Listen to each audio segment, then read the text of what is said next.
Dear listeners, you may have noticed that this episode started a little bit abruptly with the sound of the last 5 minutes being cut out. That's because we cut the last 5 minutes. We cut the last 5 minutes out because it was basically me just drivelling on about drivel. So with that in mind, I apologise for the jump cut. I'm not sure whether it counts as a jump cut at the beginning, but you might have heard a bit of like that, a bit of a thing. It depends how well I clip it. It does. Anyway, was there something you wanted to say? Yeah, hello, lovely listeners. Hello. Welcome to Frithcast. Hello. Welcome to the Frithcast podcast. The Frithcast. We are here to cast pod. Really? I don't know. Frith. Better. We are here to cast Frith. I can do that. Yeah. Well, kind of. I'm getting the hang of it now after 20 odd episodes of doing this kind of thing. They say it takes 10,000 hours to become an expert in something. We are so doomed. We are so doomed. Don't worry, world of podcasting, we're coming for you. Yeah, it just might take us a while. We're just going to rev the engine up. Hold tight, Min, we're going 3 miles an hour. Oh, we'll all be bedded in our beds. Oh, put the brake on, Min. It doesn't suit me, Henry. Where is it? It's in a brown paper parcel under my seat.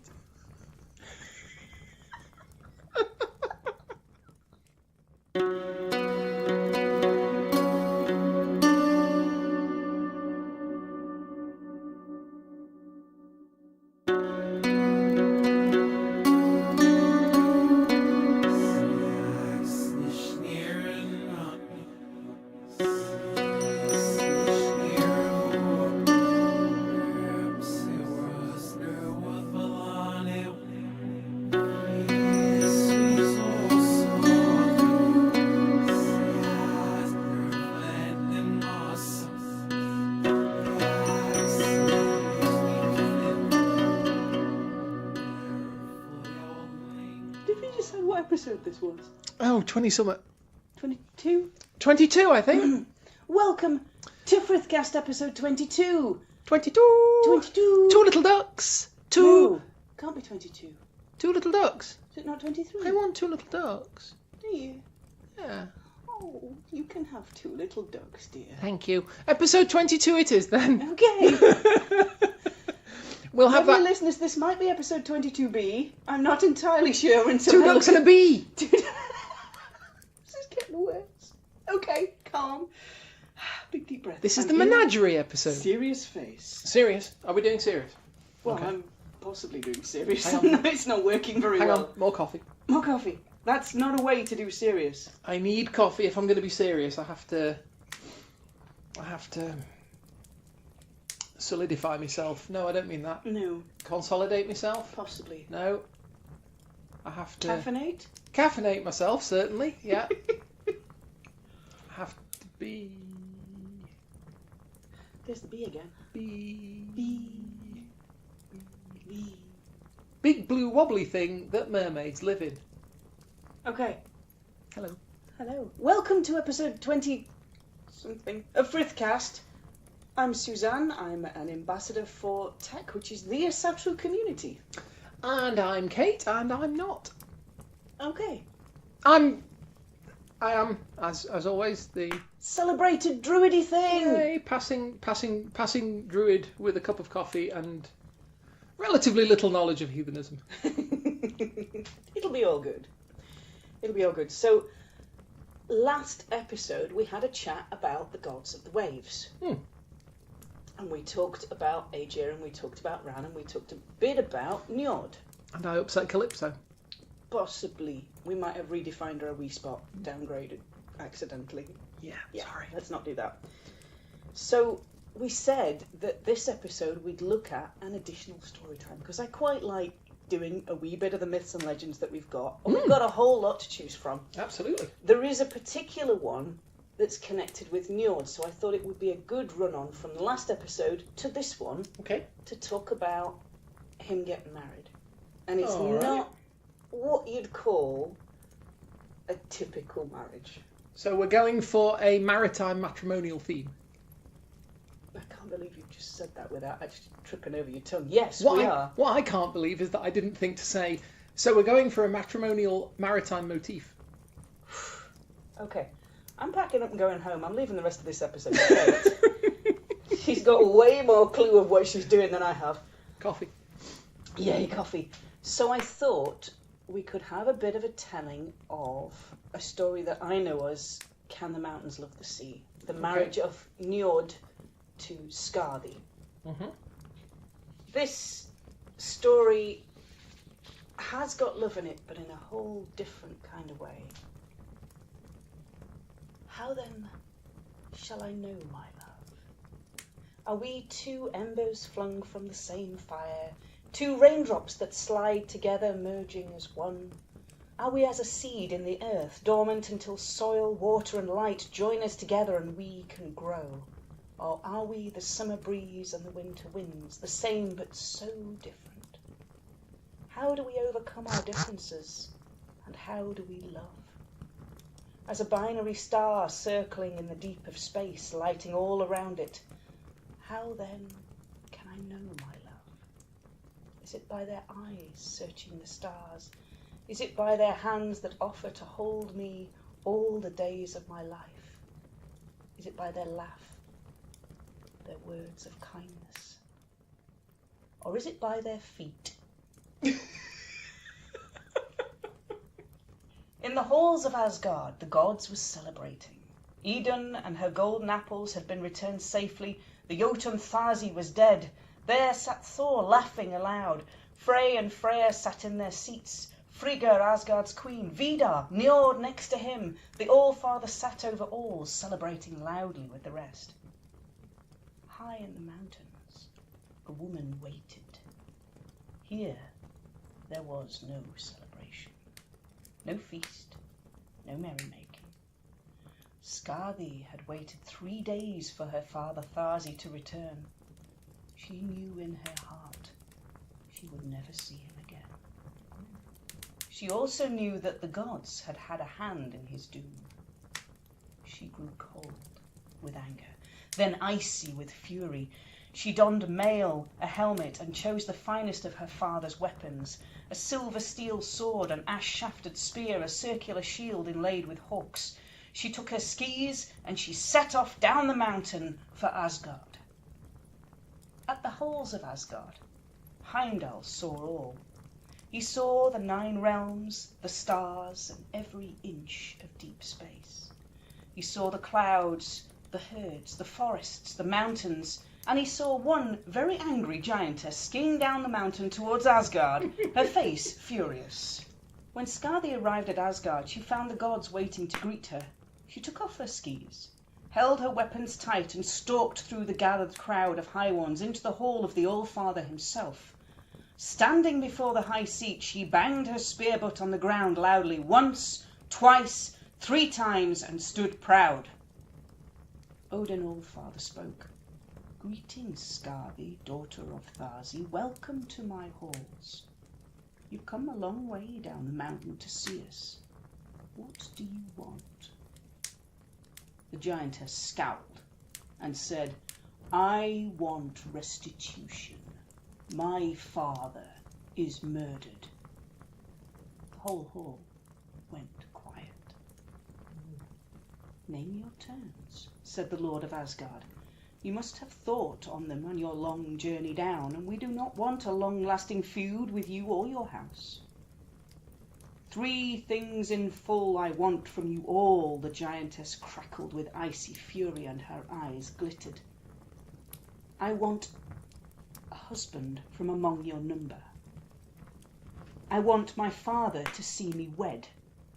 At this there was a quiet intake of breath from those gathered, for Skadi's father Thazi was dead. Tricky. And, said the far-sighted one, that's only 2. What's your 3rd? Since my father's murder, my heart has been ice. I have felt no joy, nor warmth, or comradeship since. For my 3rd, I want to laugh. You want to laugh? The master of trickery spoke up. I do. I am too far in grief. It will be the hardest task of all three. I do not easily laugh. All the high ones turned to their leader for his answer. The sly one whispered in his ear, and the highest smiled at Scarthy. As payment for the murder of your father, I will grant what you ask, with one condition. Name it. You shall choose a husband from those unmarried here present, but the course of love is often a crooked one. You shall not choose your new husband by his face, but by his feet. His feet? His feet? How shall I know he is the one that I want? Scarthy looked longingly at Baldur, Bright One. Love shows us things that are hidden. Here I show you things normally hidden for you to seek love. The mountain giantess considered this. How hard can it be? I accept your terms. The All-Father stood and clapped his hands sharply. Prepare for the choosing and a wedding to follow. Asgard celebrates a marriage tonight. And so all was made ready. A wedding feast was prepared. Entertainers called.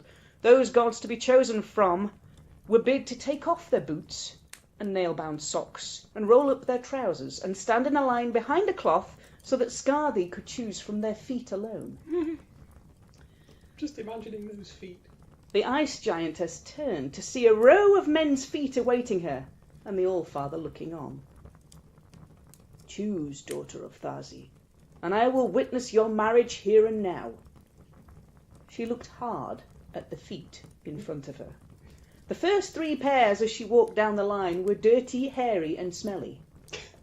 Then came a pair of feet so clean they almost gleamed in the dull hall.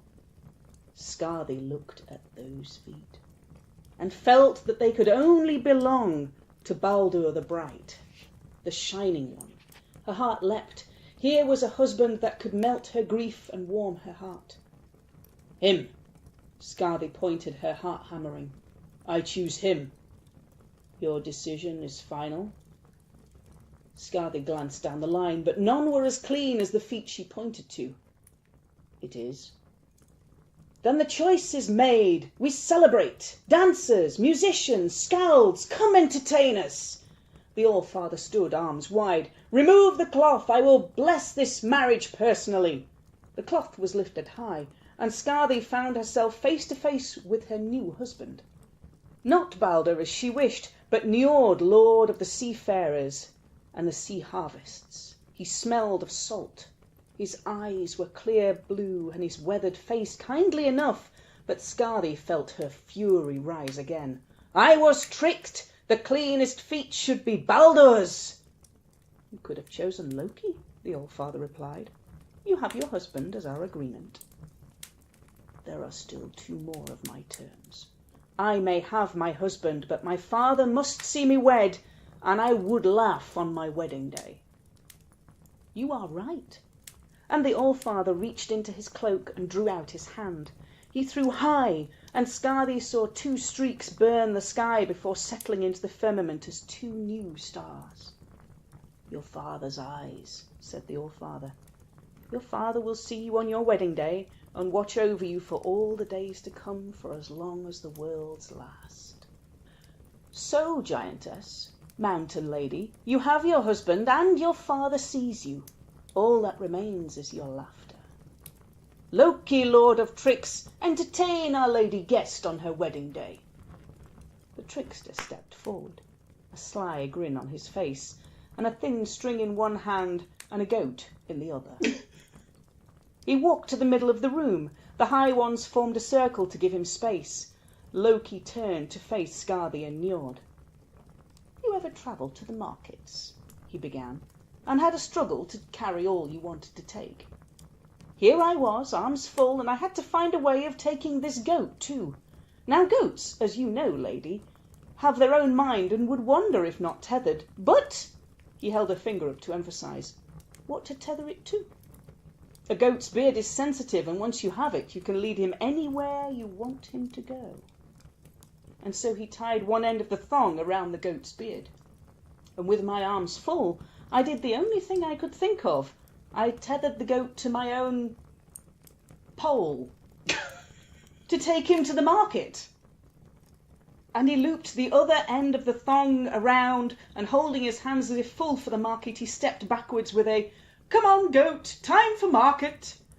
A few titters came from the audience, but Scarthy did not break a smile. The thong pulled tight between them, and Loki squeaked at the strain, "Come, goat, it's market time!" But the goat did not want to go, and started backing away. Loki squeaked louder, and the goat bleated in protest. Soon it was a tug-of-war between the goat and the Lord of Mischief. "Bah!" went the goat. "Ah!" went the Lord of Mischief. "Bah! Ah! Bah! Ah!" Harder each pulled the other until the crowd roared with laughter at the sight. As Loki's face turned red and tears poured down its cheeks in pain, Scarthy began to smile, and then chuckle, and then laugh. Great belly laughs that echoed loudly up into the rafters. Just when she thought she could laugh no more, the thong snapped, and Loki and the goat both flew backwards from each other. The goat recovered first, bounding from the hall, and Loki lay groaning, curled up around his bruised sensitivity. "Now you have laughed, Lady of the Mountains. We can get on with the celebrating!" The All-Father's voice boomed out, and the gods set to eating and drinking and bestowing their blessings on Scarthy and Njord. The next morning, the couple had to decide where they would live. Njord offered his cliff-top hall, Njordtun. Scarthy offered her father's hall in Thrymheim, high in the mountains. Neither was sure about the other, and so they set to walking to Scarthy's home high up in the mountains. They walked, and they hiked, and they climbed, and the higher into the snowy lands they went, the happier Scarthy became. At her halls they were well received, and the following morning Scarthy asked her husband, "Did you sleep well?" "Not a moment," he said. "The winds and the wolves howled, and I could not sleep for a minute." "Very well," said Scarthy. "We shall try your halls." And so they set off. They climbed and they hiked and they walked back down the mountains to the valley lands, and from there Njord led them to the coast and his cliff-top halls of Njordtun. At his halls they were well received, and in the morning he asked his bride, "Did you sleep?" "Not a moment," she said. "The waves and the gulls cried and crashed, and I could not sleep." And they looked at one another. "As neither can stay in the other's halls, perhaps we could stay in both," Njord said. And so they came to a compromise, which suited neither fully, but gave each a little time in their own halls. For 9 days and nights they stayed at Njordtun, and then walked and hiked and climbed into the mountains for 9 days and nights at Thrymheim, and this worked for a while. Both came to realize that they wanted more time in their own halls, and so they came to an agreement. They would remain married, but live apart. Njord at Njordtun with the gulls, the fishermen, the crashing waves and the shipbuilders, and Scarthy at Thrymheim high in the mountains with the blowing snow, the ice, the wolves hunting and howling in the dark.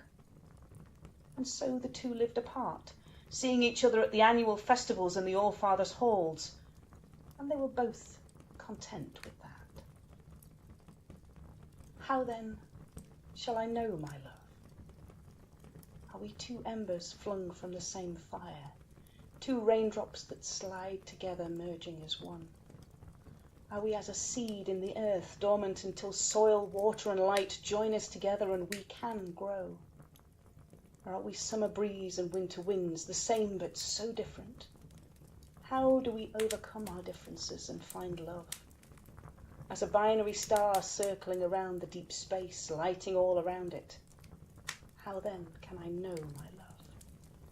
Is it by their eyes, searching the stars? Is it by their hands that offer to hold me all the days of my life? Is it by their laugh, or their words of kindness? Wow. Yeah, Wow. I love this story. That's a good story. Yeah, it's a cracky. I love this one. I think it's a bit fab. It offers hope, I think. Yeah. Well, it says it's okay to find another way round. And to find a way that suits all the parties. You have... everybody has their own needs. Ways and means. And the things that are important to you are the things that are important to you. And it's okay to come to arrangements and compromises and things that can accommodate, at least as best you can. Yes. Without being able to live in the mountains and the sea at the same time, permanently. Yes. I mean, they did try, but they found that it wasn't an arrangement that suited either of them well. So they found another way. And I think that's what I love about this. Yeah. So, that's about it for this episode. Cool. You're going to have to wait a few more before we do another story time. Sorry. Oh, that's alright. We can... So if you'd like to find us online, I'm Suzanne. I'm one of the UK ambassadors for TAC, which is the eccentric community. You can find me on Facebook as Suzanne Martin. You can find me on Twitter at Suzanne TAC, T-A-C. And if for any reason you'd like to find me, the easiest way to do so would be to go to my sorry excuse for a website at theglassrain.net, and you will find all my social media accounts and things that link from there. Yeah, so you can drop us a comment, drop us a friend request. It's all good. And we will talk to you all next time. See you then. Bye. Bye-bye.